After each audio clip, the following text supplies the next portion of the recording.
First எண்ணெய் ஊற்றிப்போம். First எண்ணெய் ஊற்றிக்கலாம்.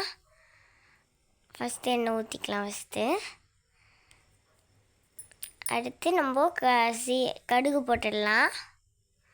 அடுத்து நம்ம இஞ்சி பூண்டு பேஸ்ட்டு போட்டுடலாம். அடுத்து பூண்டு மிளகாய் போட்டுடலாம். அடுத்து நல்லா கலரி விட்டுக்கலாம்.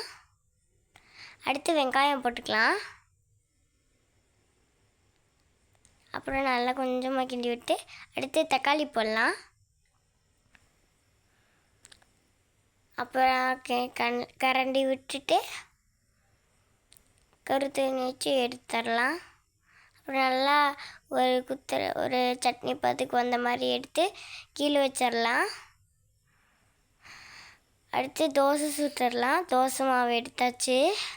தோசை ஒன்று சுட்டாச்சு. இதே மாதிரி 1000 தோசை சுட்டோம். இப்போ நம்ம சாப்பிட்டு பார்க்கலாம். கொஞ்சம் ஃபஸ்ட்டு வச்சுக்கலாம். கொஞ்சம் கொஞ்சமாக வச்சுக்கிட்டு அடுத்து தோசை வைக்கலாம். ஒரு 10 வைக்கலாமா? தோசை வச்சாச்சு. இதை இப்போ சாப்பிட்டு பார்ப்போம்.